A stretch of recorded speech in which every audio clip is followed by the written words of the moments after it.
de manera virtual. Gracias por su asistencia. Vamos a dar inicio.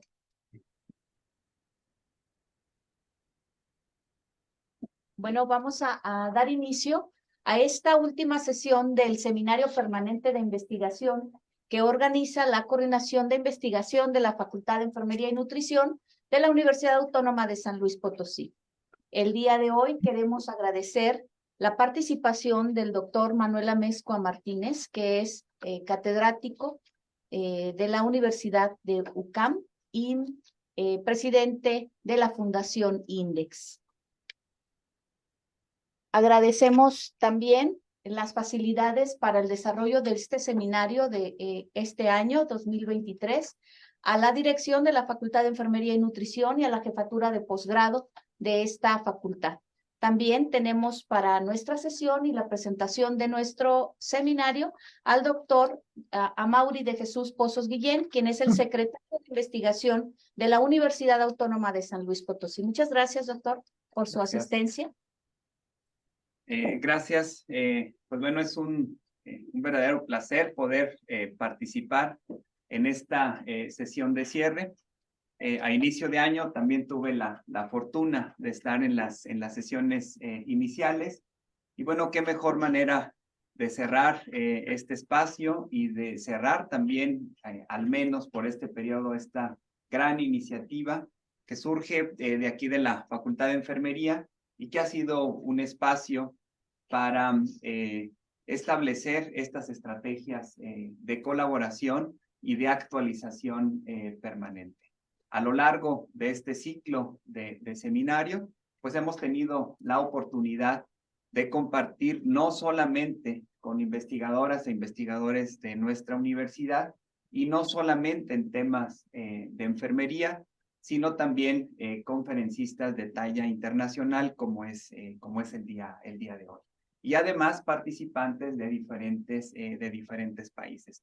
Por lo cual me honra muchísimo en esta presentación de cierre poder darle la bienvenida al doctor Manuel Amezcua Martínez. Doctor Manuel, muchísimas gracias por aceptar la invitación.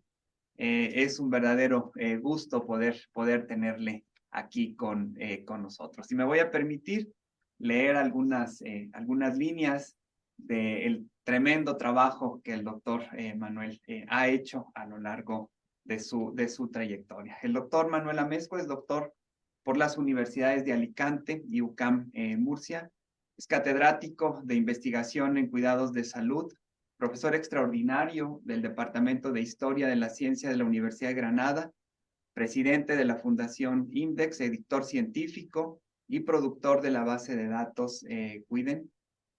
Dirige revistas INDEX de enfermería, autor de 20 libros y más de 300 artículos sobre investigación aplicada en los cuidados, historia y antropología de salud y evaluación del conocimiento. Es uno de los autores más citados en su área de conocimiento y es invitado generalmente en las universidades de Europa y América, donde desarrolla proyectos de consultoría en gestión del conocimiento. Es un brevísima síntesis curricular del doctor Manuel Amezcua. Doctor, muchísimas gracias. Bienvenido y bienvenidos todos nuestros participantes y adelante, por favor. Muy bien, pues muchísimas gracias. Un momento. Muchísimas gracias. Bueno, para mí es un verdadero placer estar esta tarde de aquí, esta mañana con ustedes, ¿no? Bueno, gracias, doctora Araceli, por haberlo hecho posible. En fin, ¿qué les puedo decir? En alguna ocasión he tenido la posibilidad de visitar San Luis Potosí, una ciudad que me encanta, ¿no? Bueno, ya no he podido regresar desde los tiempos de la pandemia, ¿no? Pero bueno, estoy deseando de hacerlo en cualquier momento y seguro que nos encontraremos personalmente allí en San Luis Potosí, aquí en Granada, desde donde le mandamos un fuerte abrazo a todos ustedes, ¿no? Bien, me van a permitir que comparta, porque tenemos de tiempo, doctora, ¿hasta qué rato tenemos? Tenemos hora y media, 2 horas. Usted manda en los tiempos, doctor. Adelante. Bueno, espero no estar tanto, pero sí me gustaría que en algún momento pudiéramos hacer un coloquio, ¿no? Que siempre eso enriquece mucho más que las propias presentaciones, ¿no? Voy a intentar presentar ya a ver, mis diapositivas. Aquí. ¿Estamos en pantalla? Sí, Estamos ¿verdad? muy bien. Se ve muy bien. Muy bien. Adelante. Muchísimas gracias. Bueno, pues me propuso la doctora hablar sobre la transformación de la investigación y la práctica enfermera, eh, poniendo énfasis en la implementación como uno de los desafíos de siempre, pero muy especialmente de nuestro tiempo, claro. Un momento, ahora. Fíjense que cuando hablamos de transformación de la práctica enfermera, la transformación es un concepto que alude a un proceso longitudinal, porque realmente nos venimos transformando continuamente, vamos evolucionando. Para un profesor de historia de la enfermería como yo, la conciencia de la transformación la tengo muy presente permanentemente, porque a poco que comparemos la práctica enfermera de nuestro tiempo con la de otra época, vemos clarísimamente la evolución, ¿no? La evolución que hemos seguido a lo largo de los siglos, ¿verdad? Pero ya de una manera más reciente, la reflexión que venía haciendo pues no hace mucho tiempo, ¿no? Es que a mí me ha tocado vivir, como supongo que muchos de ustedes, unos momentos en los que teníamos serias dificultades para implementar en la práctica clínica determinadas tecnologías que nos estaban llegando generalmente por corrientes extranjeras y que nos hacía pensar si realmente en la enfermería, llamémosle iberoamericana, porque hay mucho que compartimos entre la enfermería latinoamericana y la enfermería española, la enfermería portuguesa, ¿no? Bueno, también de otros países de Europa, ¿no? Y tiene que ver con esa cierta dificultad de aplicación de esas tecnologías. Por ejemplo, eh, bueno, ya estamos cumpliendo 4 décadas desde que se socializó por vez primera la primera taxonomía enfermera, la de la ANANDA, ¿no? Luego vino la de la NIC, la de la NOC, ¿no? Pero hemos visto cómo están desde entonces, incluso antes, bases de datos bibliográficas específicamente enfermeras, cómo desde hace casi 3 décadas, 2 décadas y media, está emergiendo el movimiento de la enfermería basada en la evidencia.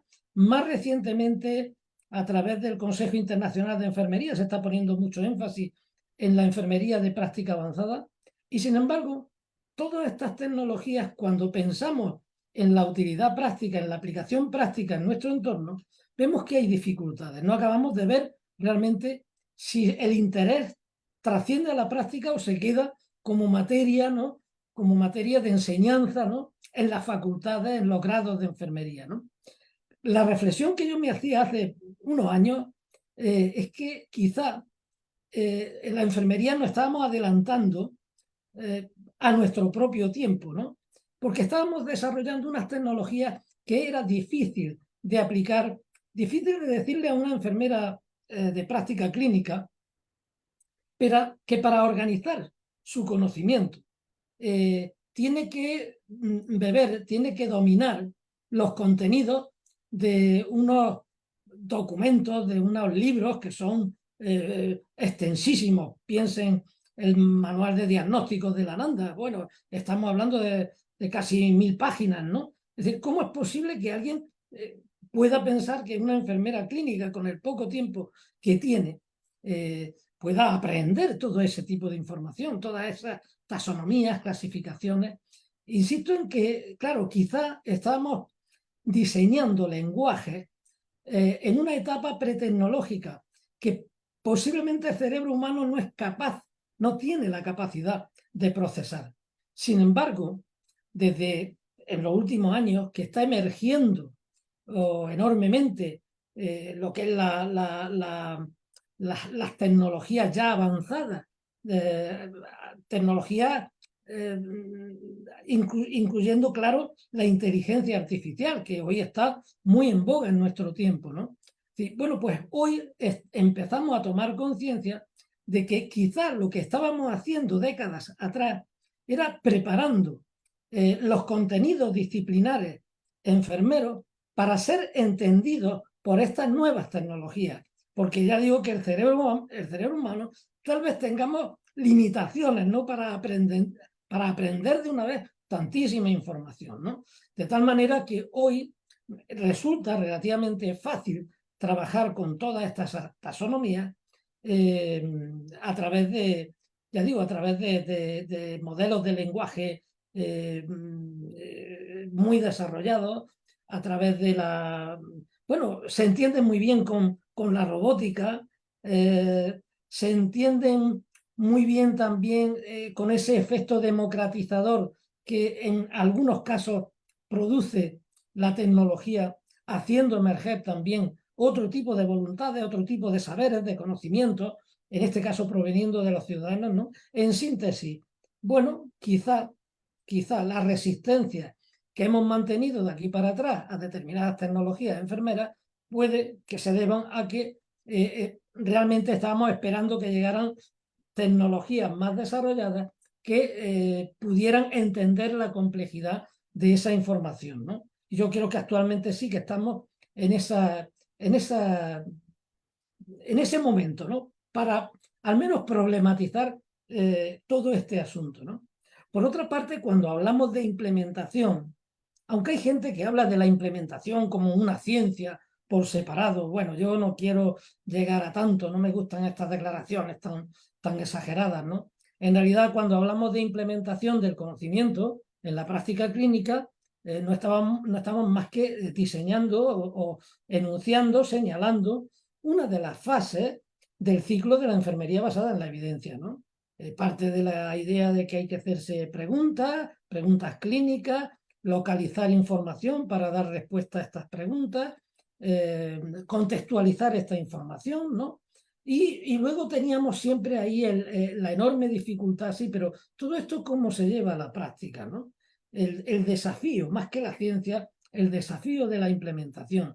Entendida la implementación como la aplicación efectiva en la práctica clínica de esos hallazgos y recomendaciones de investigación de calidad que logran mejorar los resultados en el cuidado de la salud, ¿no? Bueno, pues muy bien, ha llegado el momento, hoy tenemos tecnología a nuestro alcance, tenemos conocimiento suficiente, tenemos más que, más, más que suficiente conocimiento, ¿no? Circulante, ¿no? En el mundo, pero también en el mundo, en el acervo enfermero, como para afrontar ya seriamente, ¿no? La problemática de la implementación de ese conocimiento en la práctica. No podemos mantener esa brecha tradicional entre la élite intelectual que se dedica a producir conocimiento y luego pues todas las enfermeras clínicas que en muchos entornos no cuentan ni siquiera con recursos ni con capacidad suficiente para aplicar esos resultados. Llega el momento que tenemos que, entre todos, tenemos que hacer algo, ¿no? Para intentar solventar o sellar esta brecha, ¿no? Realmente hacer útil el conocimiento que producimos, ¿no? Y en ese sentido, yo esta tarde lo que me gustaría es, bueno, presentar, igual alguna gente ya lo conoce, pero sí debatir, discutir, mostrar de alguna manera el modelo de implementación que la enfermería, o sea, perdón, que la Fundación INDES pues viene desarrollando desde hace también décadas. Piensen que hace 20 años, ahora un poquito más, hace 23 años, ¿no? Que desarrollamos en Granada el primer Congreso Internacional de Enfermería basada en la evidencia, el primer encuentro internacional, y bueno, desde entonces cíclicamente se han ido desarrollando diferentes recursos, tecnologías, procedimientos, procesos, etcétera, que finalmente una síntesis de ellos desembocan en este modelo es un modelo ciertamente disruptivo porque no se parece a nada de lo que hereda de todo, aunque no se parezca a nada de lo que conocemos, ¿no? De ahí ese carácter disruptivo, ¿no? El modelo Praxis, que está sustentado fundamentalmente en las guías Praxis, ¿no? A ello le dedicaremos la mayor parte de mi intervención. Pero fíjense que antes me gustaría que sembrásemos un poquito la semillita de la crítica, porque realmente no es posible la transformación sin una mirada crítica a lo que tradicionalmente hacemos. Tampoco es posible una enfermería basada en evidencia sin pensamiento crítico. Por tanto, aquí lanzo una serie de preguntas. Son preguntas retóricas, de alguna manera, ¿eh? Son preguntas retóricas porque la respuesta siempre es la misma, es que no, ¿no? Pero bueno, que nos sirva como punto de arranque a esta reflexión, ¿no? ¿Es la investigación experimental la única proveedora de evidencia sólida? O sea, realmente todo lo que no sea ensayos clínicos, todo lo que sea diseños experimentales, no es recomendable su aplicación en la práctica clínica como formulan los movimientos, digamos, un poco más, sí, yo diría como más fundamentalistas, ¿no? de la enfermería basada en la evidencia. La respuesta es que no, porque si de hecho seguimos produciendo otro tipo de diseños de investigación, será porque los necesitamos. Por tanto, no podemos reducir el acervo de conocimiento solamente a un tipo de diseños de investigación, por importantes que sean, y mucho menos cuando estamos utilizando, amparados por la sacralización de esos diseños, un tipo de investigación ya obsoleta. O sea, estamos manteniendo en las guías de práctica clínica, ¿no? Referentes, documentos que, bueno, han superado con creces el tiempo, el tiempo de activación, el periodo, o sea, el problema de las guías de práctica clínica tradicionales es que en muchos casos, incluso cuando ya aparece la guía de práctica clínica, el conocimiento en el que se sustenta ya está ciertamente obsoleto porque supera en su mayor parte el umbral de esos 7 años que tradicionalmente se viene admitiendo, o que es el periodo de vigencia, ¿no? El periodo en el que, tras el cual se considera que el conocimiento científico se ha renovado en su mayor parte, ¿no? Por otra parte, una disciplina aplicada como la enfermería puede hacerse depender exclusivamente de este tipo de diseño, no porque nuestro acervo incorpora una mínima parte de conocimiento a través de diseños experimentales y la mayor parte del conocimiento proviene de otro tipo de diseño. Entonces no podemos renunciar a la mayor parte de nuestro acervo. Tendremos que problematizar esto. Otra cuestión es si el conocimiento proveniente de la investigación garantiza por sí mismo la transferencia de conocimiento. Y la respuesta es que no. Lo estamos viendo. Por mucho que produzcamos, si esto se queda en la base de datos, ¿no? Si no se activan procedimientos de transferencia, pues realmente la utilidad es mínima, ¿no? Por tanto, a la hora de mejorar la práctica enfermera, ¿se puede excluir la experiencia de los profesionales? La experiencia es un valor importante que tiene una disciplina aplicada. ¿Podemos renunciar a ella en aras del mejor conocimiento?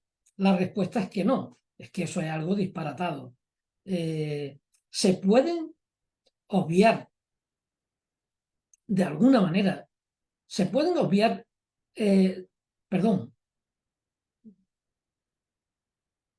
todos los recursos disponibles en los entornos de práctica profesional, o la conciencia de que los recursos son limitados en nuestra práctica profesional. Eso podemos obviarlo, y la respuesta es que no, porque estamos muy condicionados, ¿no? Una disciplina aplicada no trabaja en esos laboratorios, en esas pollatas de los laboratorios donde se genera conocimiento y da igual que uno esté en México que esté en Singapur, ¿no? No. El entorno de práctica está muy condicionado socialmente por las características culturales y sobre todo también por los recursos disponibles, ¿no? Se pueden desatender las preferencias de los pacientes y los ciudadanos. Esto es algo muy importante. Yo no sé si han pensado en ello, pero cada día que pasa, cada tiempo que estamos avanzando, socialmente hablando, la ciudadanía tiene mayor presencia en las esferas de toma de decisiones, ¿verdad? Perdón, creo que se me ha detenido un momento.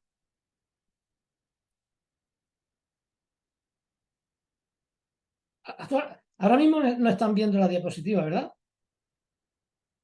Vale, voy a repetir.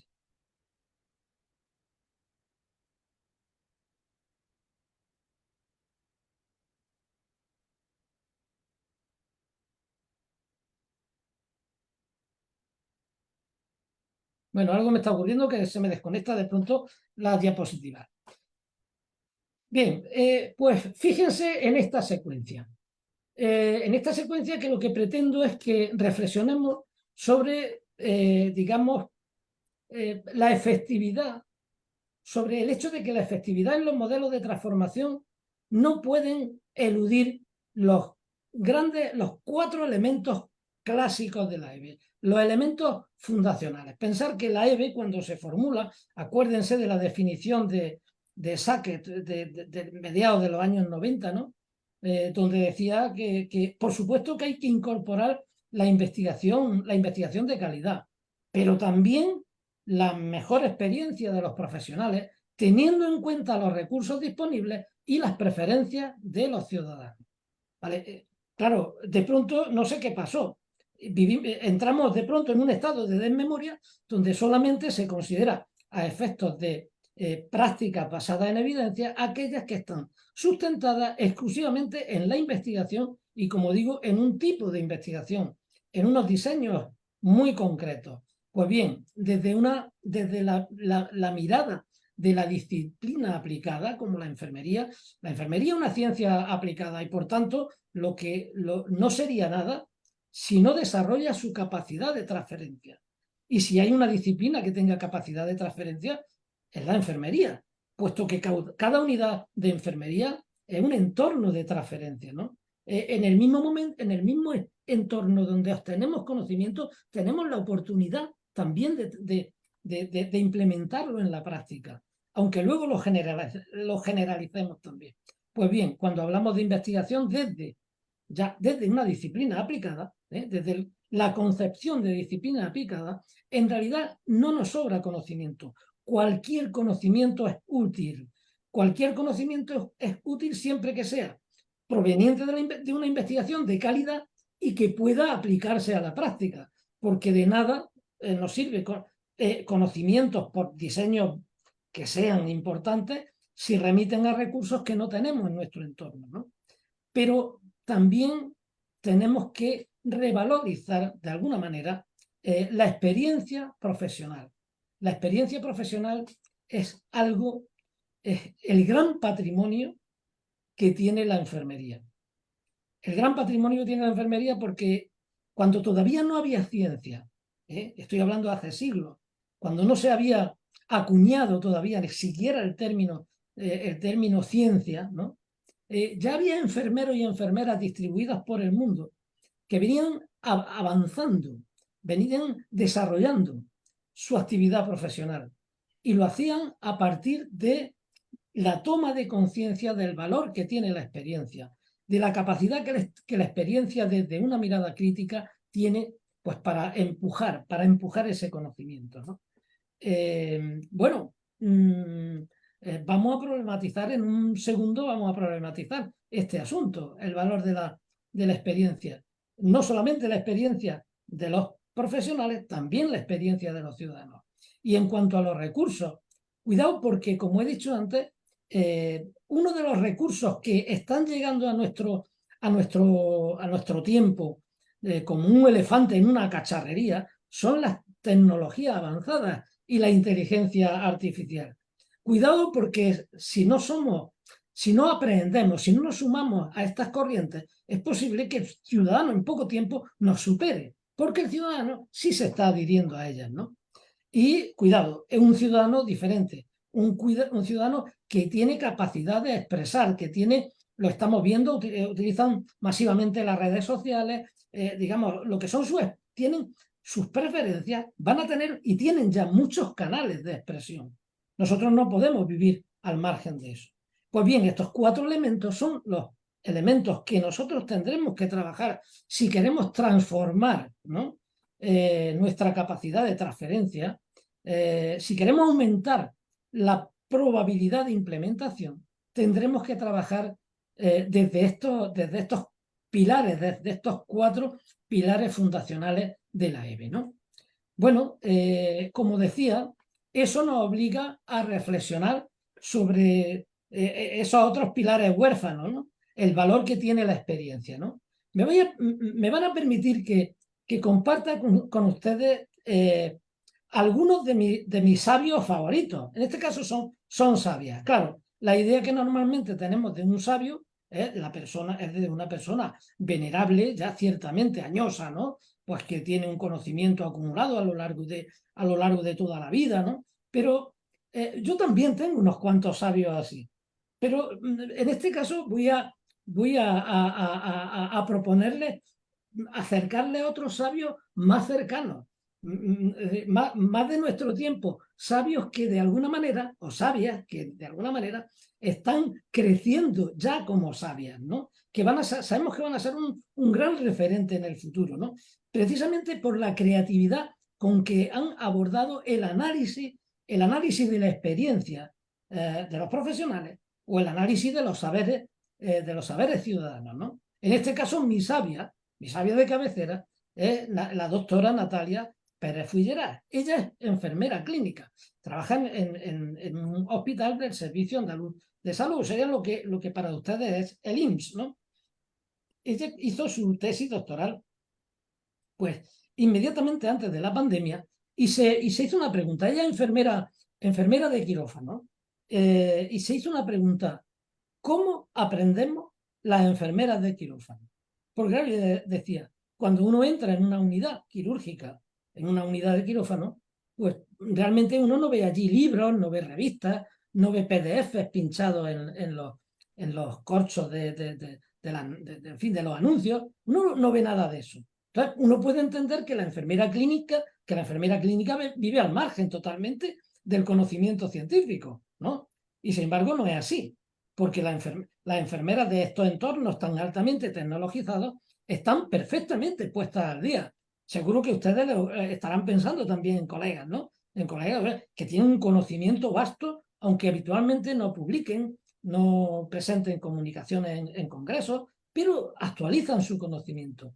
¿Y esto es cómo lo hacemos? Bueno, pues la doctora Natalia hizo una tesis doctoral, invirtió 4 años, obviamente, ¿no? Yo me voy a referir a su avance así como más, o sea, más señalados, ¿no? Pero ahí está la monografía donde ella publicó sus resultados.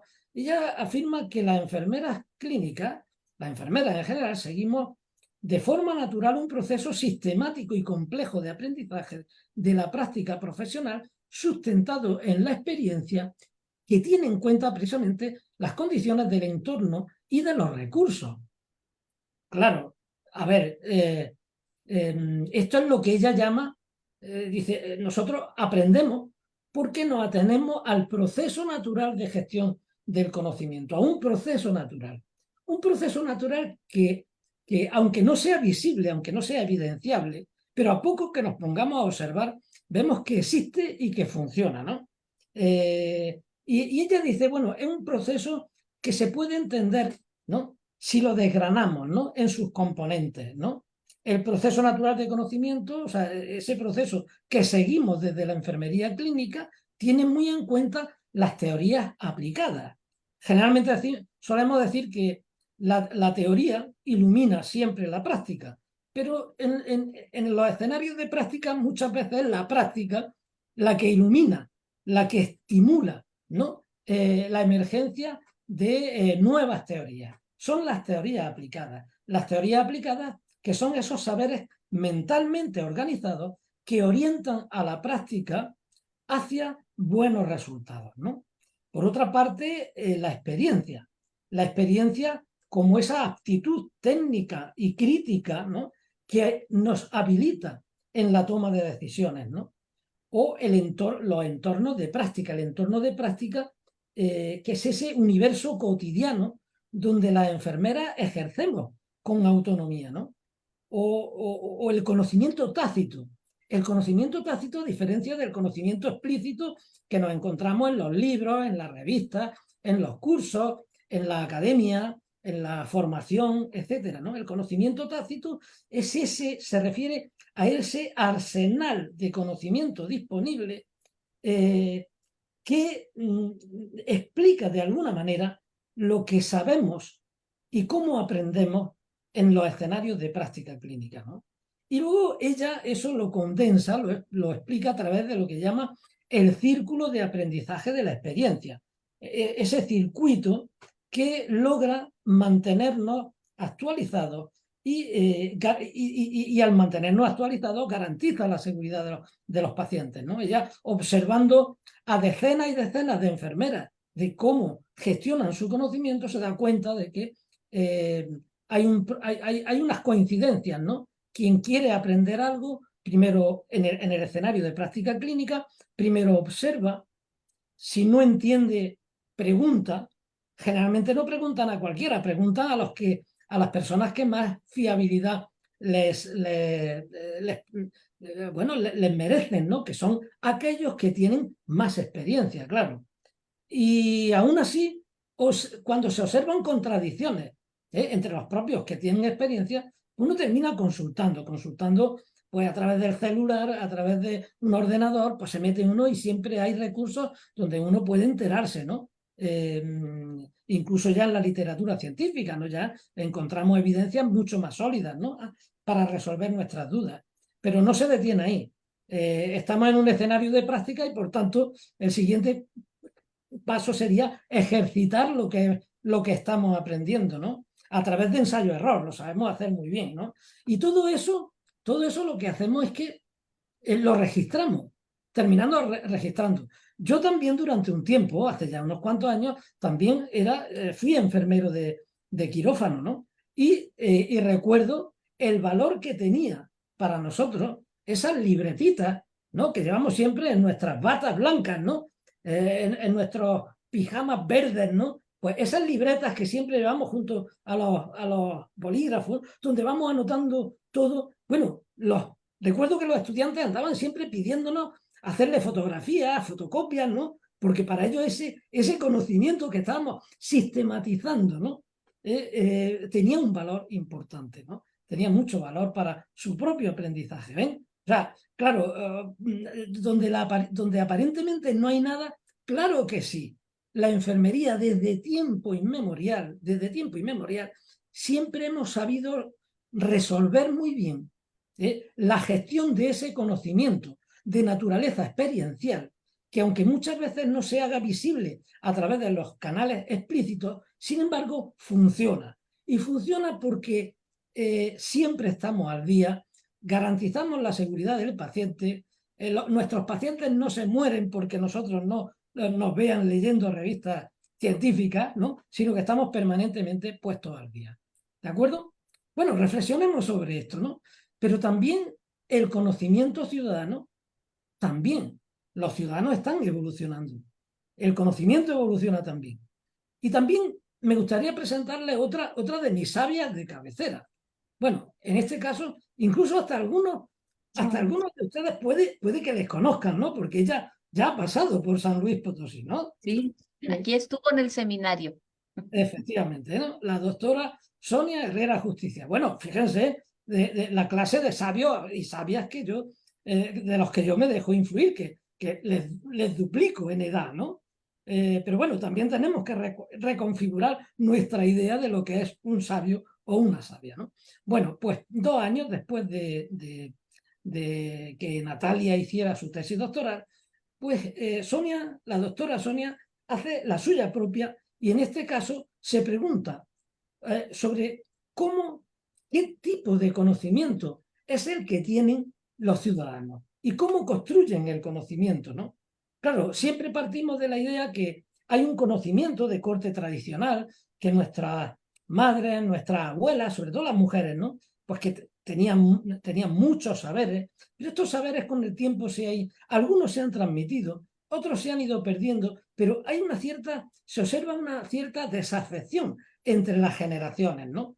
La doctora Sonia problematizó este asunto y después de otros 4 años de estudio, ¿no? Ella también nos propone un modelo explicativo que ella llama domus.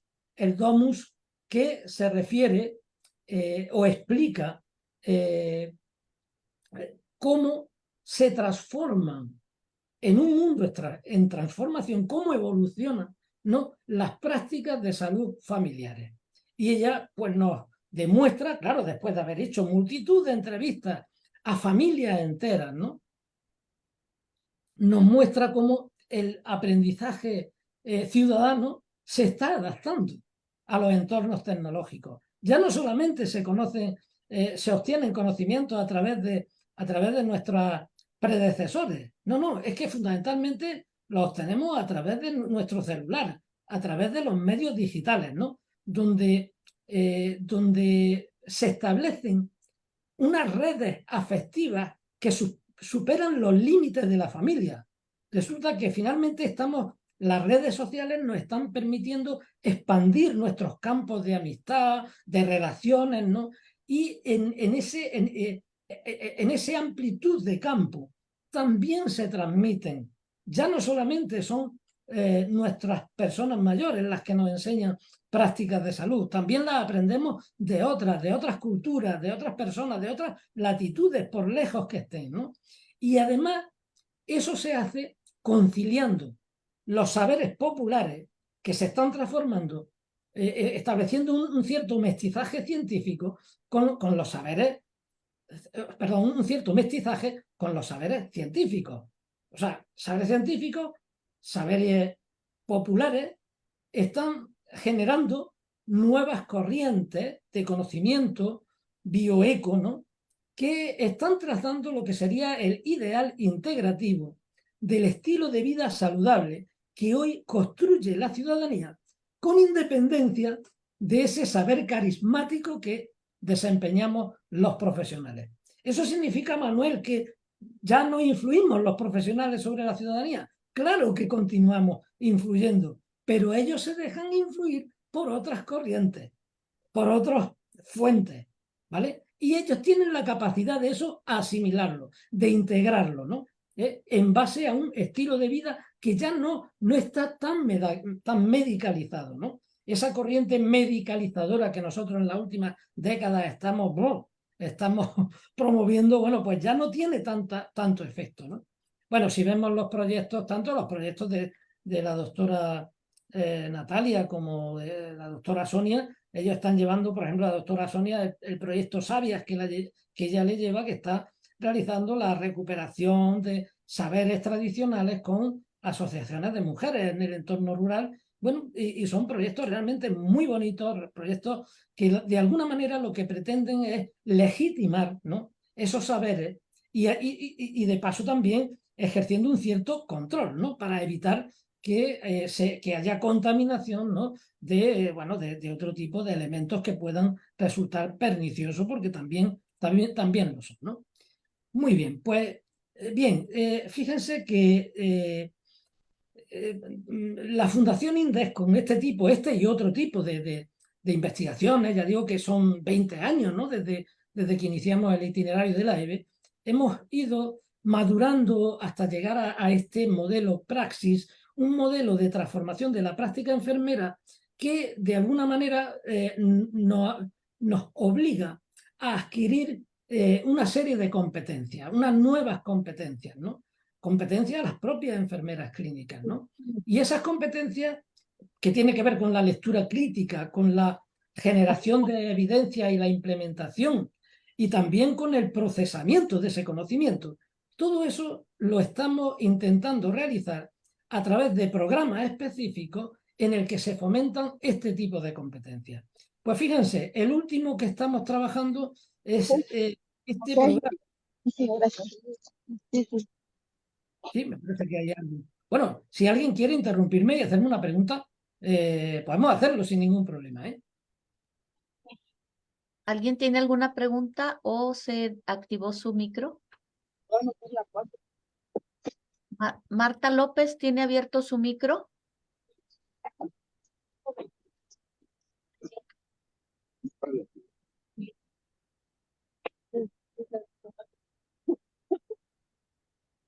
Bueno, a la colega Marta López le tenemos que decir que por supuesto que va a tener oportunidad de expresarse, pero me temo que ahora mismo está en mi turno.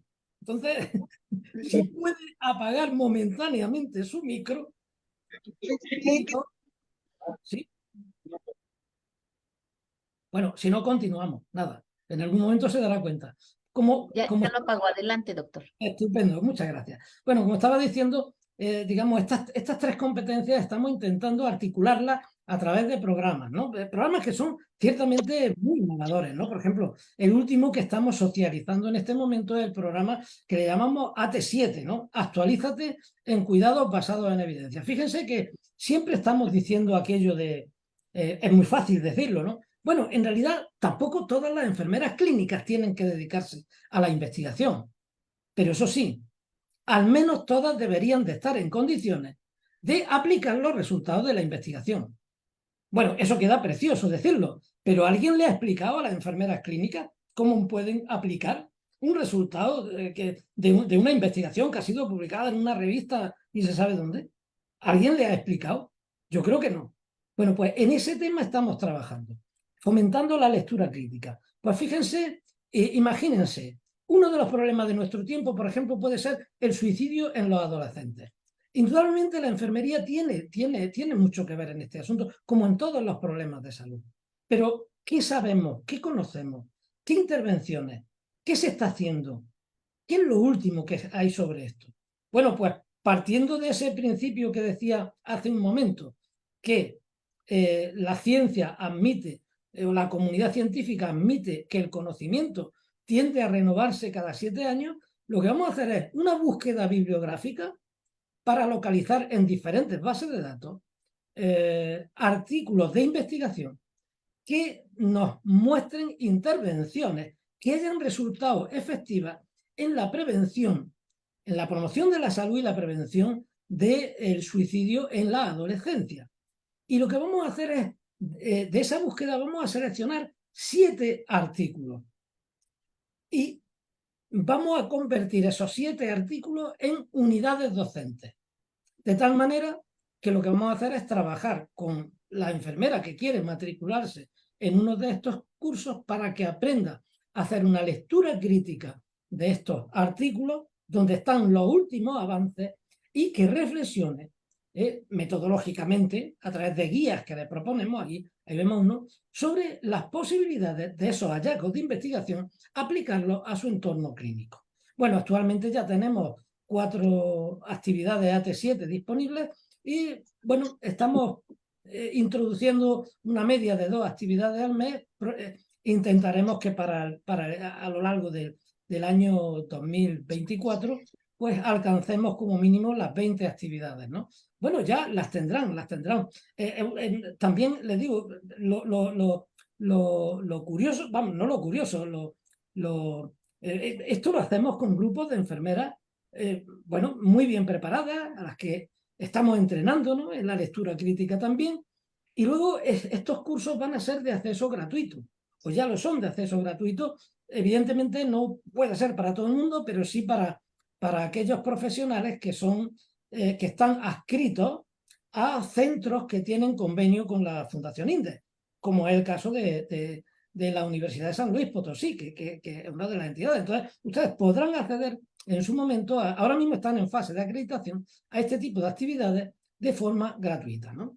Bien, la competencia de la generación de evidencia lo hacemos a través de las guías praxis que ahora paso a comentar, pero también queremos fomentar la competencia de la incorporación de la inteligencia artificial como navegador sustitutivo de Google, ¿no?, a nuestro trabajo cotidiano, a nuestras tareas cotidianas, a nuestros trabajos intelectuales. Vamos a fomentar el buen uso, el uso honesto y responsable de estas herramientas, porque han llegado para quedarse y tienen realmente un potencial enorme que va mucho más allá de las alarmas que se están cerniendo en torno a ella. De hecho, hemos erigido como una especie de laboratorio de prácticas digitales en cuidados de salud Me gusta, ¿eh? que vamos a intentar Ahora mismo los difundir. mismos dueños son de todas estas empresas. Sí, hombre.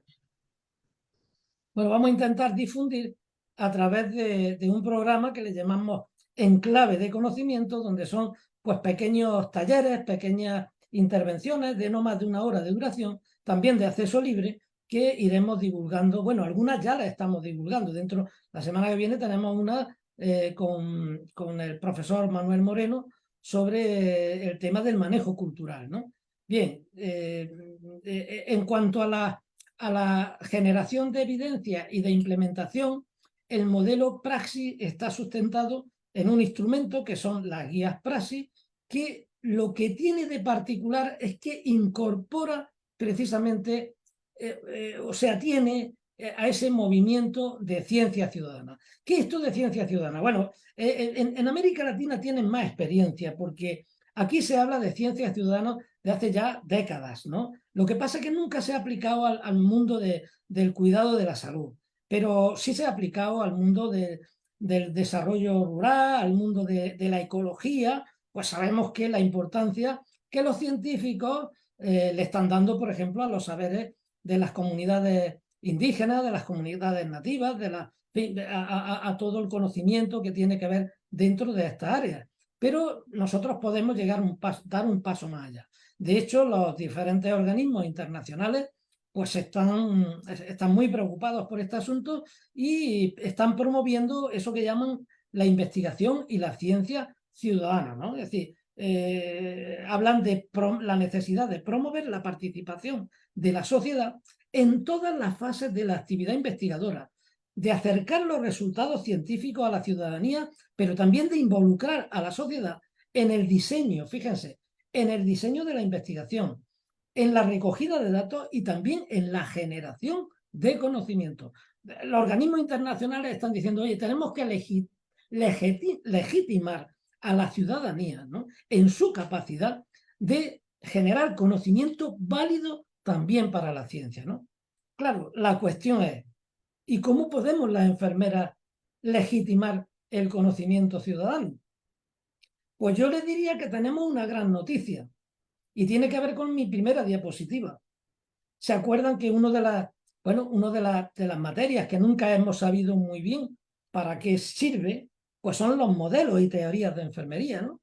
Nos las enseñan en el mundo académico, pero luego a la hora de la práctica, al final todo el mundo hace las mismas cosas, bueno, siguiendo la tradición. Algunos lo verbalicen, no, aquí seguimos el modelo de Henderson, aquí seguimos el modelo, en fin, los patrones funcionales de Gordon, aquí, pero luego uno ve el hospital que no dice nada, compara y es lo mismo. Dice, bueno, vamos a ver, ¿de qué estamos hablando? No se preocupen, son los discursos de la etapa pretecnológica, ¿vale? Pero ahora estamos de lleno ya en una etapa tecnológica y ahora ya lo podemos hacer de otra manera, ¿no? Por tanto, quizá ahora estemos en condición de darle sentido a ese tipo de modos de pensamiento. Y claro, en ese escenario de modos de diversidad de modos de pensamiento, pues fíjense que hace también décadas la enfermería formuló un modelo que llamamos el modelo de autocuidado, Oren, Dorothea Oren, ¿se acuerdan? Que precisamente lo que viene es medio siglo antes de que estas organizaciones internacionales pongan énfasis en las capacidades de la ciudadanía, la enfermería ya estaba teorizando sobre la necesidad que las enfermeras clínicas tenemos de legitimar, ¿no?, la capacidad que las personas tienen de cuidarse a sí mismas. ¿Lo ven? Esto es maravilloso. Es que nos estábamos adelantando mucho tiempo, ¿vale? Pensamos que las enfermeras siempre vamos detrás de todo el mundo y resulta que muchas veces el mundo no nos comprende porque vamos un poquito más por delante, ¿de acuerdo? Bueno, pues fíjense que las guías Praxis se sustentan en esto. La gran innovación de las guías Praxis es que a ese conocimiento profesional, a ese conocimiento que obtenemos a través de los procedimientos de nuestra disciplina, ahora le vamos a añadir el conocimiento ciudadano. Bueno, pues vamos a explicar, si les parece, las guías Praxis, ¿no? vamos a intentar hacerlo de una manera didáctica, o por lo menos lo intentaré yo, y para eso me van a permitir que utilice la vía inductiva. Vamos a ver cómo en 6 pasos podemos realizar una guía praxis. Y todo empieza en el ciudadano para terminar en el ciudadano, ¿vale? Por tanto, lo primero que necesitamos para hacer una guía praxis es un caso, es una historia de una persona, una historia singular, una historia que vamos a obtener a través de una narrativa. No lo vamos a hacer con un termómetro, con un esfingomanómetro, no. Simplemente hablando, ¿no? En este caso, pues déjenme que le presente a Marina. Marina es una persona portadora de una ostomía permanente. Bueno, hace unos meses, ¿no? Hace ya más de unos meses, hace más de un año, para una persona que tiene cerca de en su tiempo tenía unos 55 años o por ahí, ¿no? Y de pronto tiene una serie de desarreglos digestivos. No voy a mencionar patologías, permítanme que no lo haga, ¿no? Tiene una termina en el especialista, en el hospital, y termina siendo incluida en quirófano, ¿no? Y se le practica una ostomía, ¿no? Un orificio en su abdomen, ¿no? Que va a ser de carácter permanente, ¿vale? A través de...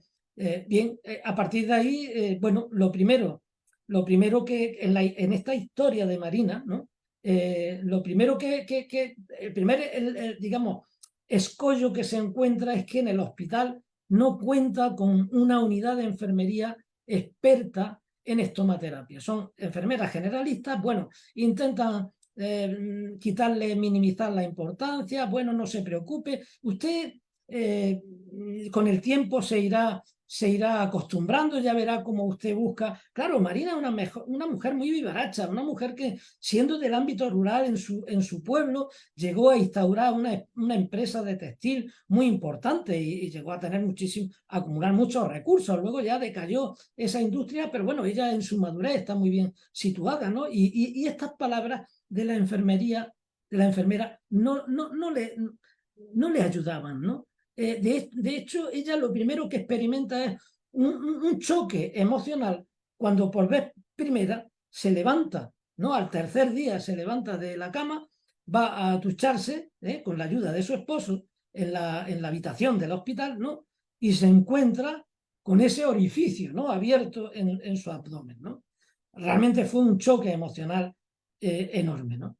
Ella ve cómo las enfermeras cuidan esa ostomía, pero ve que ella no está preparada para hacerlo y su esposo lo intenta y prácticamente regresan a su casa a la semana, pues regresan sin entrenamiento en autocuidado. Allí recibe, no sé cómo se la ingenian, pero al día siguiente de regresar a su casa ya estaba el comercial de una empresa farmacéutica que comercializa estos productos apabullándola con una cantidad de productos que ella, lejos de tranquilizarle, lo que hizo fue generarle mucha más incertidumbre, ¿no? Ahí tenemos a Marina 10 días después de habérsele practicado esta ostomía, ¿no? Con una vida incierta, atada a su asiento, sin querer salir a la calle, sin poder controlar ni los ruidos, ni los olores. Es el momento en el que recibe la visita domiciliaria de la enfermera comunitaria y entonces la enfermera sí se plantea que tiene que establecer con ella un plan de cuidado adecuado encaminado a identificar intervenciones que, estando sustentadas en evidencia, estén destinadas a fomentar la autonomía de esta persona, de Marina, ¿no? Que es portadora de una ostomía, ¿no? Y que garanticen su seguridad y la motivación que ella pueda desarrollar hacia el autocuidado. ¿Bien? ¿Ven? O sea, como ven, ya de entrada, la historia de una persona común, que puede ser puede ser cualquier persona. No estamos hablando de un caso, no sé, extrañísimo. No. Cualquier persona del mundo cotidiano, ¿no? Que nosotros habitualmente atendemos, ¿no? En el momento en que escuchamos su historia, vamos a poder comprender la problemática e identificar esa problemática. En este caso, claro, hay un déficit de autocuidado que hay que abordar, ¿no? ¿Y cómo lo hacemos? Bueno, el segundo paso es esa problemática la vamos a transformar en una pregunta documental que nos ayude a localizar evidencias. Siempre hemos oído hablar de la pregunta PICO, ¿no? La pregunta que nos orienta hacia comparar dos intervenciones, ¿no? Para ver cuál es la más efectiva. En este caso, vamos a modificar la pregunta. Va a ser una pregunta PIO, ¿no? Una pregunta en la que no va a haber una comparación. Simplemente vamos a ver lo que hay, qué aparece en la literatura científica sobre intervenciones precoces de apoyo funcional que se escriben como eficaces para normalizar las actividades de la vida cotidiana, de la vida diaria, en pacientes a los que se le ha practicado una ostomía. ¿De acuerdo? Hacemos una búsqueda bibliográfica en diferentes bases de datos.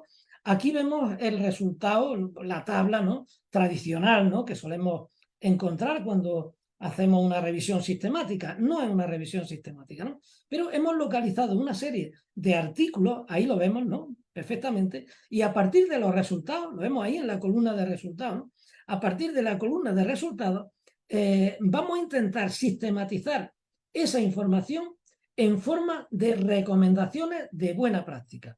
Si veis, un artículo nos puede producir una recomendación, por ejemplo, no sé, la atención, un resultado que es la atención domiciliaria resultó eficaz para tratar las complicaciones cutáneas periostomales, ¿no?, en un artículo en concreto, ¿no?, realizado a través de visitas domiciliarias. Bueno, pues una recomendación posible sería colaborar con la persona portadora de una ostomía para que realice de manera eficaz los cuidados de su estómago y el manejo de dispositivos. Y eso lo podemos hacer a través de visitas domiciliarias. Claro, estamos hablando de un entorno de enfermería comunitaria, ¿no?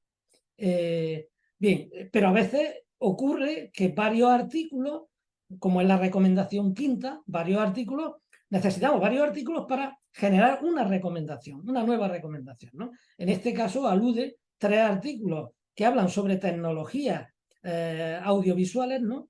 Nos genera una recomendación que es la de una buena práctica, ¿no?, como es la de apoyarse en tecnologías visuales para educar a la persona portadora de una ostomía y su familia en el autocuidado, ¿no? Bueno, pues fíjense que de prácticamente 8 artículos que hemos seleccionado, nos han generado 6 recomendaciones de buena práctica que se centran fundamentalmente en 2 áreas: el adiestramiento de la persona ostomizada y el involucramiento del entorno, tanto de la familia como de otros pacientes, porque ella no está sola allí, ¿no? El comunicar con otros pacientes, con otras personas que ya han pasado por un proceso de aprendizaje, puede ser interesante también, ¿no? Pues fíjense, bueno, ahí vemos, digamos, los términos que hemos utilizado, ¿no? Ostomía, autocuidado, grupos de apoyo, su equivalente en inglés, las 3 bases de datos en las que se han buscado, se han hecho búsquedas y, bueno, la lectura crítica que se ha hecho utilizando herramientas para estudios cuantitativos y cualitativos, pero la selección no es una selección jerarquizada como ocurre en las revisiones sistemáticas. Aquí nuevamente nos da igual el tipo de artículo, no le vamos a asignar un nivel de evidencia, porque para nosotros es válido desde el mismo momento en que estimamos que se ha realizado con un mínimo rigor, o sea, es de calidad, y que además la recomendación, o sea, las conclusiones del artículo tienen la capacidad de estimular una recomendación en la práctica en nuestro entorno, porque si no lo sugiere, no nos sirve. Y de hecho algunos se han descartado, ¿vale? Pues fíjense cómo calidad más utilidad sustituye la selección tradicionalmente jerarquizada de los artículos, ¿vale? Bueno, hemos partido de un caso de la narrativa en 500 palabras, la narrativa de una persona. Después de escucharla, hemos hecho una pregunta, hemos hecho un proceso de búsqueda bibliográfica y la búsqueda bibliográfica nos ha ofrecido una serie de recomendaciones. Fíjense que las recomendaciones no basta con enunciarlas. Una recomendación se sintetiza aproximadamente en 300 palabras. Una recomendación tiene un enunciado, aquí lo vemos, ¿no? Adiestrar a la persona portadora de ostomía, bueno, la que hemos dicho antes, ¿no? Tiene un enunciado que tiene que ver con la acción cuidadora, con una acción cuidadora. Luego hay una serie de intervenciones, de prácticas de autocuidado, ¿no? Perdón, de prácticas profesionales, de cuidado profesional, Claro, nosotros aquí estas prácticas las vamos a sustentar en dos fuentes. En la literatura científica, pero también ¿en qué? En nuestra propia experiencia profesional, ¿vale?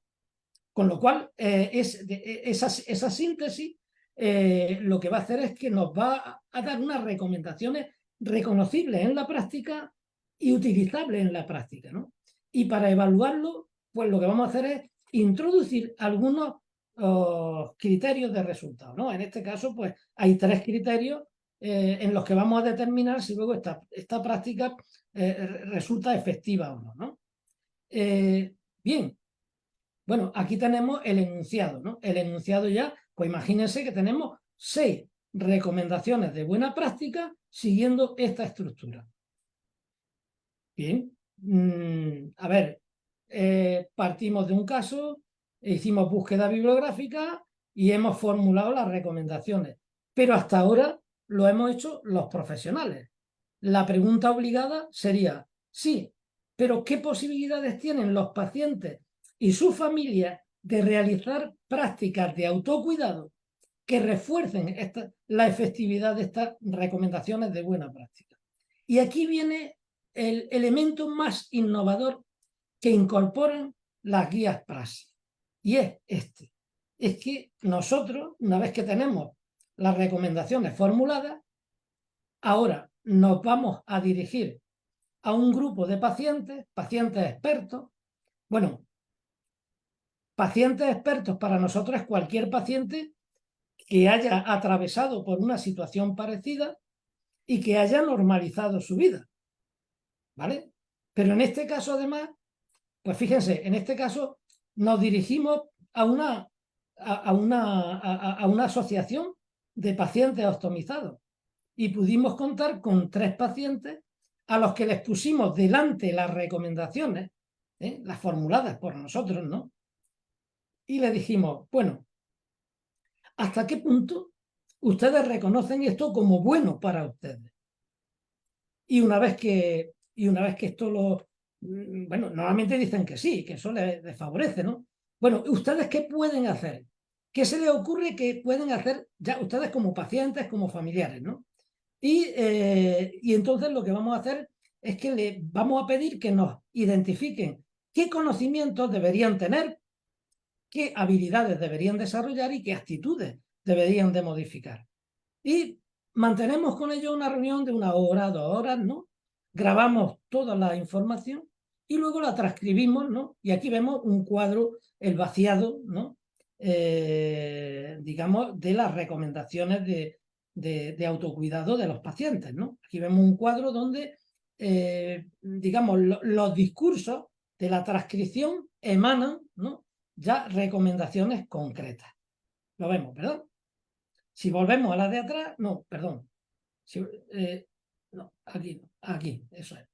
En este caso han surgido 19 prácticas de autocuidado, ¿vale?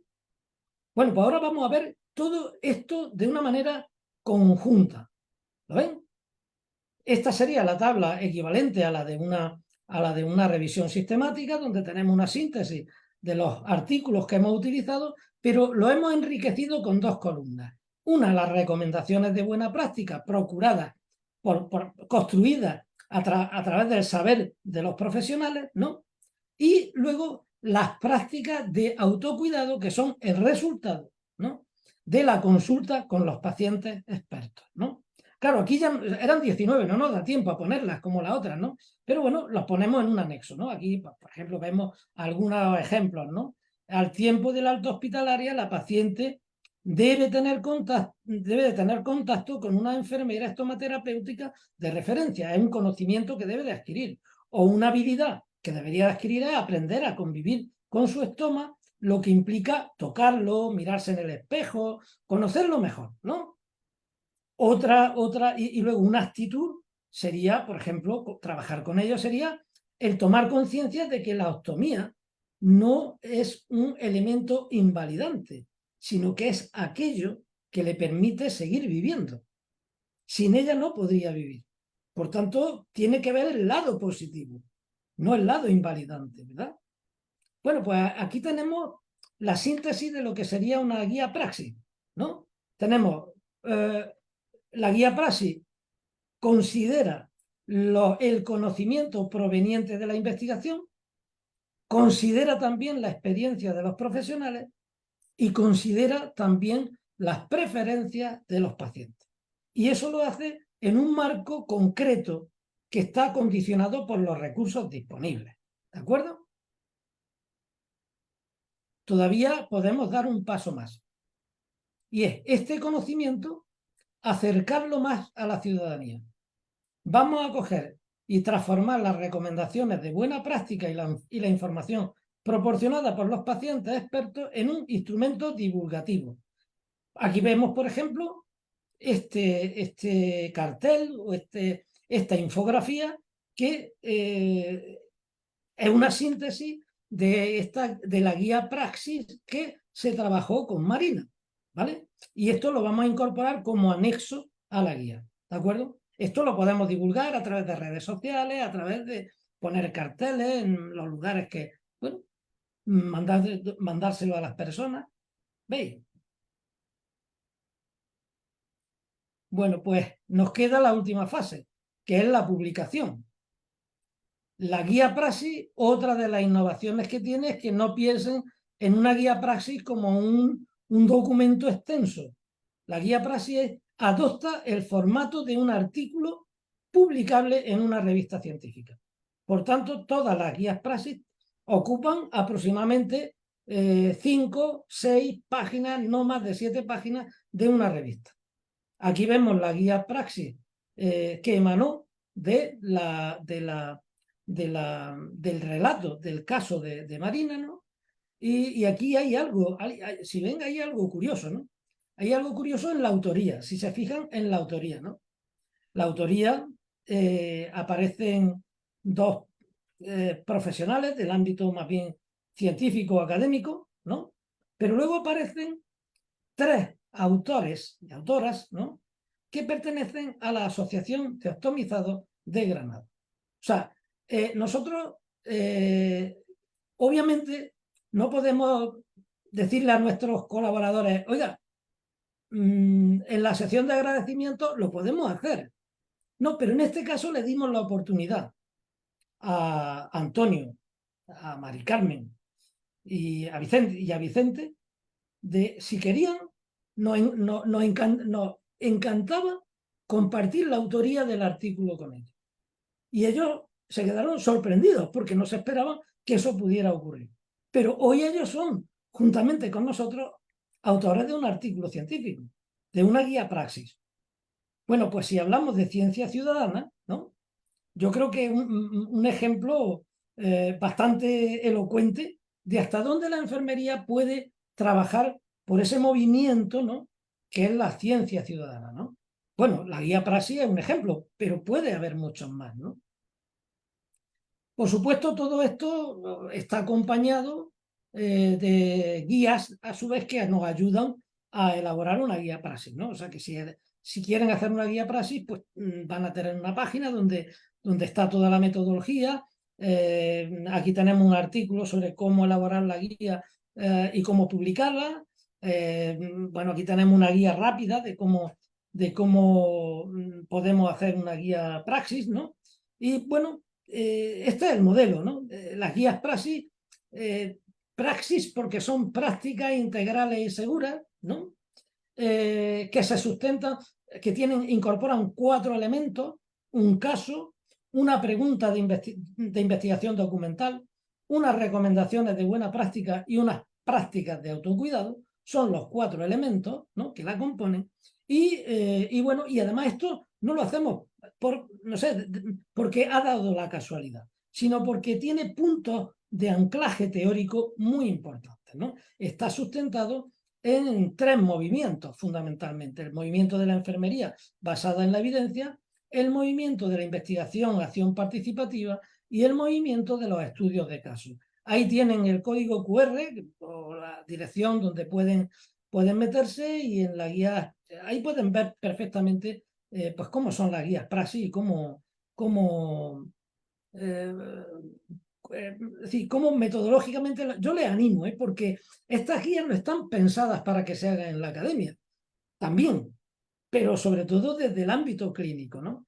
Bueno, aquí hemos ido recogiendo, ya hay más de una veintena de guías publicadas y bueno, aquí podemos ir, ya tenemos algunas apreciaciones de las enfermeras, de los pacientes que han formado, que la han realizado, ¿no? Pues, en fin, algunas dicen que reconocen su capacidad como enfermera clínica para generar un conocimiento válido, que hasta ahora parecía que eso solamente lo podía hacer una élite intelectual, que no, que la enfermera clínica está perfectamente capacitada para hacerlo, ¿no?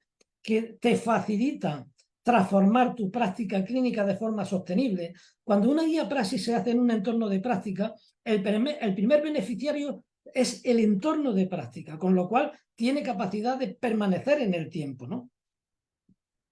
Potencian las relaciones de cooperación entre las enfermeras y los pacientes. Obviamente se establece una relación diferente, pero también los pacientes. También los pacientes dicen, estos pacientes expertos nos lo han dicho, ¿no? Que hemos hecho que se sientan útiles a la sociedad, que su experiencia sirva no solamente para cuidarse, sino también porque ellos se sienten útiles, ¿no? Para ayudar a los demás también, ¿no? Bueno, el método de casos en el que se sustentan las guías permite incrementar notablemente el conocimiento enfermero y además nos puede servir como sostén para luego realizar pues, lo típico de otro tipo de estudios de síntesis, como son revisiones sistemáticas, o sea, podemos utilizarlo. Pero sí te permite que desde el propio ámbito clínico nosotros una unidad no solamente sea una unidad de implementación, sino también una unidad generadora de conocimiento, ¿no? Y bueno, pues para el año que viene ya tenemos mucha gente, muchas actividades que están haciendo este tipo de guías, que se están adhiriendo muy bien a este tipo a estos nuevos modelos de transformación de la práctica. Y bueno, pues ya hemos convocado un premio Praxis de investigación aplicada a los cuidados para el año que viene, ¿no? Es un galardón que pretende pues, reconocer el compromiso de las enfermeras clínicas con la implementación de las prácticas basadas en la evidencia y con la mejora de los resultados en salud. No está dotado económicamente, pero sí está dotado de una serie de soportes de ayuda y entre ellos está la propia publicación, claro, de la guía que se realiza. Y además esto lo hacemos desde una estructura en red, ¿no? De tal manera, ¿cómo yo me puedo adscribir a esta red Praxis de buena práctica? Bueno, pues lo podemos hacer a 3 niveles, de forma individual, haciendo como agente Praxis, haciendo una guía. Te pones en contacto con nosotros, te ayudamos, te damos un cierto soporte metodológico y adelante, ¿no? Pero si en vuestra unidad estáis todos de acuerdo, o sea, hay más gente que está dispuesta a hacerlo, ¿no? Bueno, pues podemos erigir allí un nodo de trabajo donde van a ir saliendo una serie de guías. Y por supuesto, a aquellos centros que promueven el modelo, también le daremos un reconocimiento como centro Praxis de buenas prácticas en cuidado. A ver, esto tiene, ya hay sistemas de acreditación por ahí, que hoy los centros comprometidos con la excelencia, pues muy bien, muy bien, pero las enfermeras clínicas no se enteran. Son los directivos los que reciben los beneficios, los sellos se los dan para vanagloria de los que mandan, y las enfermeras clínicas lo único que hacen es recoger información desde la arrogancia de que parece ser que son estos programas, ¿no? Los que producen esos resultados y no las propias enfermeras. Bueno, pues el modelo Praxis tiene una estructura piramidal, o sea, vertical, pero a la inversa. Quiere decir, si una institución quiere recibir el reconocimiento como centro Praxis, tendrá que trabajar primero y convencer a las enfermeras, ¿no?, a que elaboren, a que ellas se acrediten primero. Por lo tanto, si quieres hacerlo, tendrás que pedirle el favor a tus enfermeras. Son tus enfermeras las que harán que tú seas un centro Praxis y no al revés, ¿vale? Bueno, ya he dicho que era un modelo realmente disruptivo y todo esto lo hacemos sin tasa económica. Me parece nefasto en este tipo de programas que la enfermera, que haya que pagar que la enfermera haya que pagarle. O sea, que tengan que pagar, haya que pagar por ella, ¿no? Para poder hacer algo tan simple como es cuidar a los pacientes. Simplemente por un sello. Eso me parece una barbaridad. Y bueno, no hay sistema de evaluación más allá de los que hay en el centro, no imponemos un sistema de evaluación y bueno, eso sí, y luego incentivamos ese esfuerzo con la publicación de las guías. Por supuesto, todo esto necesita un soporte también de educación, de formación. Bueno, pues aquí lo tienen, ¿no? Cómo elaborar guías de buena práctica en cuidado de enfermería es un programa que se puede seguir virtualmente.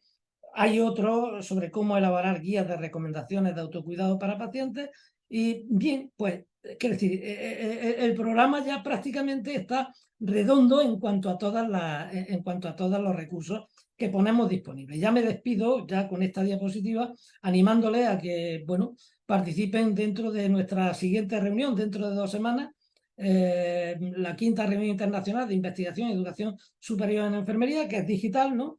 Donde bajo este lema aprende y aplica el desafío de la transferencia de conocimiento. Bueno, pues estamos promoviendo también este modelo Praxis. Y de paso, bueno, vamos a profundizar también en dos áreas que consideramos estratégicas y en todas las reuniones las introduciremos, como es el uso de la inteligencia artificial y el tema de la ciencia abierta, ¿no?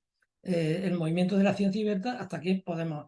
Bueno, hasta aquí quería llegar, me he extendido un poquito más de lo que tenía pensado, pero bueno, ha sido un placer hacerlo, ¿no? Y ahora pues me quedo con ganas, ¿no? De poder dialogar, ¿no?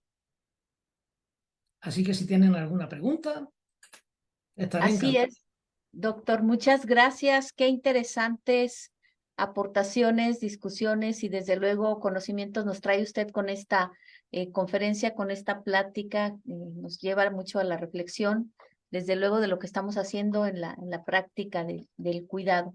Vamos a pasar a las preguntas con las personas que están en virtual. Si alguno de ustedes tuviera alguna pregunta, algún comentario, pueden levantar su mano desde la plataforma de Zoom, por favor, con los asistentes virtuales. Tenemos a los campus de esta Universidad Autónoma de San Luis Potosí, Campus Tamazunchale, Campus Río Verde, Campus Matehuala. Si alguno de los campus quisiera hacer alguna intervención o alguien quisiera participar levantando su mano, adelante, es el momento. Vemos a la maestra Teresita García. Adelante, profesora. Aquí estamos la maestra Lore, la maestra Lupita y una servidora. Como que no se Gracias. nota porque tiene filtro, pero estamos escuchando la conferencia y solamente agradecer el aporte, muy interesante, sobre todo para poderlo llevar a la práctica clínica. Agradecerle inmensamente, doctor, su aporte. Muchas gracias. Muchas gracias, encantado. Adelante, Alejandra Leiva, adelante. Buenos días, soy la doctora Ana Lidia Barrón, estamos juntas Alejandra, Jocelyn y su servidora, somos del estado de Sonora, muy puntualmente de Guaymas, y muy interesante la charla. Nos gustaría la próxima vez interactuar con nuestros alumnos. Ahorita estamos fuera del estado, pero me ha parecido excelente y muchísimas felicidades por el aporte que le dan a la disciplina de enfermería y por el cambiarnos la visión, mejorar nuestras expectativas de crecimiento de nuestra profesión. Gracias. Muchas gracias. Muchas Muchas gracias. gracias. Quiero comentarle, doctora Mezcua, que tenemos conectadas a personas de Oaxaca, de Sonora, de diferentes regiones como Guanajuato, Aguascalientes, Muy bien. Ciudad de México, Tamaulipas, entre muchas otras regiones del país. Tenemos ahora a la doctora Minerva García Rangel del campus Río Verde. Adelante. Hola, buenos días. No sé si me escucho bien. Sí, ¿Sí? se escucha, Muy doctora. bien. Bueno, buenos días, doctora Araceli. Gracias por la invitación. Yo soy Minerva García Rangel, doctor Manuel, al interior del estado. Estamos en la zona media aquí en San Luis Potosí. Somos un campus también de la Universidad Autónoma de San Luis Potosí. No tenía el gusto de conocerlo de manera personal y pues ahora de manera virtual. Sigo sus artículos. Para mí es un placer escucharlo el día de hoy. Me encantó la metodología. Soy una creyente del autocuidado. Yo creo que es una de las fortalezas de enfermería y yo le veo el futuro de nuestra cara aquí.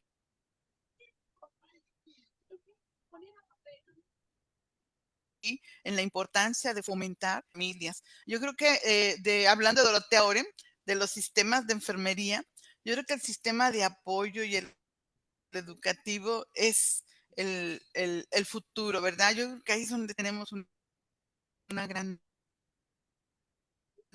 fortaleza. Entonces, haber escuchado a mí esa creencia y qué oportunidad tiene enfermería en ese campo, ¿eh? Muy, muy grande. ¿Cómo podemos nosotros llevar ese autocuidado hasta el interior de la vivienda, hasta el interior del domicilio y fomentar la independencia de nuestros pacientes? Felicidades, doctora Manuel, felicidades a la doctora Araceli por este seminario y que me que esta conferencia. Muchas gracias. Muchas gracias, muchas gracias. Pues muchas gracias, maestra. Pues lleva mucha razón. Le hemos escuchado un poco entrecortado, ¿no? Pero bueno, creo que la idea sí que la hemos cogido. Y bueno, sí, yo creo que existe una gran oportunidad, por supuesto que sí, en el ámbito académico, el compartir un poco es decir, los momentos tan interesantes que estamos viviendo para esta transformación tan deseada de la práctica enfermera, que pone énfasis fundamentalmente en la utilidad práctica y su visibilidad, ¿no? Y yo creo que es un momento muy importante para esto compartirlo con los estudiantes y con las estudiantes, ¿no? Porque realmente son el futuro. Si algo queremos cambiar, tendremos que cambiar nosotros los académicos primero para intentar construir con ellos esa otra enfermería que estamos deseando desarrollar, ¿verdad? Hay que mirarlo con esperanza. Yo sé que, bueno, oye, que hay muchas presiones de todo tipo, el sistema educativo está fatal, las instituciones están peor todavía, el mundo está horriblemente mal, pero es donde nos ha tocado vivir. Y la enfermería ha vivido en muchísimos mundos y tradicionalmente ha pasado por todo. Y aquí estamos, y siempre aportando a la sociedad. Las enfermeras no hemos llegado a este mundo para llorar, hemos llegado para ayudar a los que lloran, para ayudar a los que sufren, para ayudar a los que se quedan sin expectativas, ¿no? Y en ese sentido tenemos que fortalecernos y fortalecer mucho a los estudiantes, a las enfermeras del futuro, ¿no?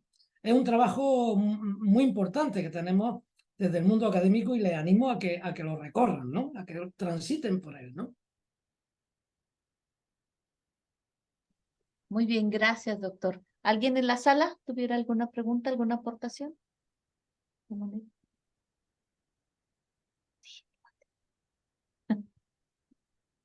¿Quién?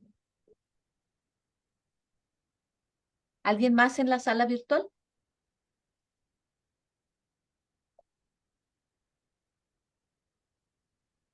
Bueno, pues creo que no hay más preguntas, doctor. Bueno, Tenemos a en mí, el chat tenemos algunos. Tenemos una pregunta de a ver, lo tengo veamos. aquí, eh, de- a ver, bueno, gracias Esto es. Muy bien. Tenemos aquí, bueno, felicitaciones. Tenemos aquí de parte de, gracias a los que se conectan de IMSS de Aguascalientes, de Zacatecas. Hay una pregunta del profesor Ramiro. En México existe una tendencia a socializar el término de investigación transnacional en enfermería. Desde mi punto de vista, es un paradigma que se aleja de la enfermería en sentido epistemológico y que es limitado por la disciplina desde las ciencias básicas, lo que limita y restringe a la enfermería, particularmente al ser imitado a la medicina. La enfermería se desnaturaliza. ¿Cuál es su opinión sobre el desarrollo de investigación translacional en enfermería? Bien, a ver, eso yo soy consciente de ello, ¿eh? No solamente ocurre en México, ocurre en muchos sitios. A ver, tenemos que cuidar mucho el grado de comprensión de los conceptos emergentes, porque cada vez que llega un concepto emergente creemos que con ponerle el apellido enfermería el asunto está solucionado. Y no es así. Podemos contribuir a una enorme confusión, ¿vale? Entonces, ocurre en México, pero también ocurre en España, en algunos otros sitios, ¿no? El concepto de investigación transnacional es un concepto que se refiere a la investigación que se realiza en condiciones de laboratorio, a la investigación básica, ¿vale? Y alude a la posibilidad de que un experimento pueda llegar a tener una utilidad en la práctica. No todos los experimentos que se realizan en condiciones de laboratorio, o sea, sin pacientes, con sustancias, no todos tienen, ni siquiera se busca que tenga una utilidad inmediata en la práctica. A veces para llegar a un descubrimiento de algo que es trasladable a la práctica, hay que hacer muchos otros experimentos donde no se busca, donde se esperan resultados, llamémosle así, inútiles, pero que son necesarios transitar. Entonces, lo que no debemos de hacer es escoger los conceptos y manosearlos sin realmente conocer su significado. A ver, hay enfermeras que están haciendo o colaborando en entornos de investigación básica. Sí, ellas podrán hablar de investigación translacional, pero no una enfermera clínica. Una enfermera que estamos haciendo una investigación aplicada, es una investigación aplicada. El término translacional se refiere a otro entorno de investigación, a otra cosa. Entonces no podemos ahora decir, bueno, pues ya de aquí en adelante dejemos de hablar de investigación aplicada y hablemos de investigación translacional, que nos suena más bonito. Bueno, estamos estableciendo confusión, estamos confundiendo a la gente y estamos mostrando un nivel de ignorancia bastante supino ante las autoridades, porque lo primero que piensan es que las enfermeras no saben lo que dicen cuando hablan, ¿verdad? Entonces, tengamos mucho cuidado con esto, ¿vale? Antes de utilizar los términos, entendamos el significado de estos términos y bueno, y cuando haya que aplicarlo a la enfermería, hagámoslo críticamente, pero no hay ninguna corriente digamos, de investigación translacional que vaya a aplicarse así como una novedad a la enfermería en la actualidad. No. Nosotros seguimos haciendo una investigación aplicada al entorno clínico, ¿no? Bueno, igual alguien se molesta con esto, pero bueno, en fin, el profesor Ramiro me ha pedido la opinión y yo se la he dado. Gracias, doctor. Tenemos una persona, Jesús Gilberto Sánchez. Adelante con su pregunta. Hola, ¿qué tal? Muy buenos días. Agradezco el espacio y pues bueno, para comentar en cuanto también dentro de las actividades de enfermería, hemos visto que desde la docente hemos hecho una enfermería inductiva en el cual el estudiante le hacemos generar actividades más de talla empírica, en el cual el alumno está llevando modelos de repetición. Es bien importante que en la actualidad estemos apostando por el razonamiento clínico para que el alumno sea quien tenga realmente ese razonamiento y lo lleve a cabo en sus cuidados de enfermería, para así lograr esa autonomía que tenemos como profesión, puesto que si seguimos haciendo reglas y seguimos siguiendo leyes que no están fundamentadas, esto va a continuar y va a conducir a seguir en una instancia tipo empírica. Entonces, agradecido estoy con estos medios y con estos foros para seguir generando ideas, conocimiento y pues que siga adelante esta nuestra profesión. Un Pues saludo al doctor Amezcua. un saludo, maestro Jesús Gilberto. Bueno, le doy toda la razón. Quiero decir, no voy a repetir lo que usted lo ha dicho perfectamente. Pero vaya, si desde la academia, si desde los profesores y profesoras, lo que hacemos con nuestros estudiantes es inculcarles la idea de que hay que seguir pautas fundamentalmente y seguir itinerarios que ya están marcados, bueno, si no cultivamos con ellos el razonamiento crítico, evidentemente cuando sean profesionales, lo estamos adiestrando para cuando sean profesionales a que obedezcan.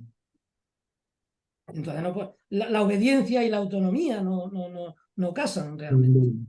Entonces, claro, el razonamiento crítico, el razonamiento clínico es absolutamente necesario en nuestra disciplina desde el minuto cero en los procesos de enseñanza.